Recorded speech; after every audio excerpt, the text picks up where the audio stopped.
ചെയർമാനോട് പറഞ്ഞു, ഇത് സാർ ഇത് ഇങ്ങനെയുള്ള ഇടപെടൽ. അപ്പോൾ അദ്ദേഹം എൻ്റെ കൂടെ തന്നെ നിന്നു.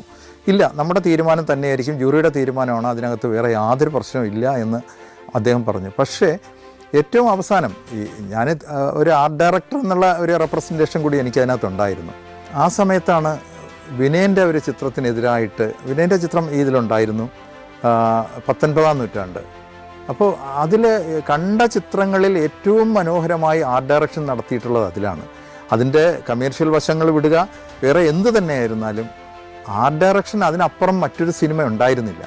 പക്ഷേ പിന്നീടാണ് ഞാൻ അറിയുന്നത് അത് വ്യക്തിപരമായി വിനയോടുള്ള ദേഷ്യം തീർക്കാനാണ് അദ്ദേഹം ഇത്രയും സ്ട്രോങ് ആയിട്ട് നിലപാടെടുത്തതെന്ന്. അദ്ദേഹം അതിലെ ജൂറി മെമ്പറായിട്ടുള്ള ഗൗതമിയെ കയ്യിലെടുത്തു. വളരെ മോശമാണ്, അവരൊന്നും അങ്ങനെ ചെയ്യാൻ പാടില്ലാത്തതാണ്. മറ്റ് ചില മെമ്പേഴ്സിനെയും കയ്യിലെടുത്തുകൊണ്ട് അത് വളരെ മോശമായ ആർട്ട് ഡയറക്ഷനാണ്.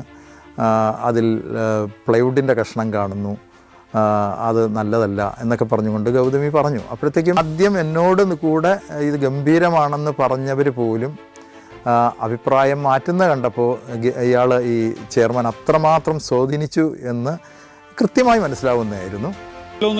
ഇപ്പം ഞാനിപ്പോൾ ഈ വീട് വയ്ക്കുന്ന സമയത്ത് വാസ്തു നോക്കാനുള്ള എനിക്ക് നിർബന്ധമായിരുന്നു. ഇപ്പം ഈ വാസ്തുവിൽ എന്തെങ്കിലും സത്യം ഉണ്ടോ എന്ന് വെച്ചാൽ നമുക്ക് അറിയില്ല. പക്ഷെ അതായിട്ടൊരു ബലം പിടിക്കണ്ടല്ലോ. ഈ സ്ഥലം ഞാൻ വാങ്ങിക്കാം. അപ്പോൾ രഞ്ജിത്ത് എൻ്റെ അടുത്ത് പറഞ്ഞു, രഞ്ജിത്താണ് ഡയറക്ടർ.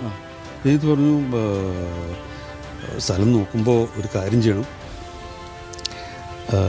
വാസ്തു നോക്കിയിട്ട് എടുക്കാവൂ, അതല്ലെങ്കിൽ പ്രശ്നമാവും.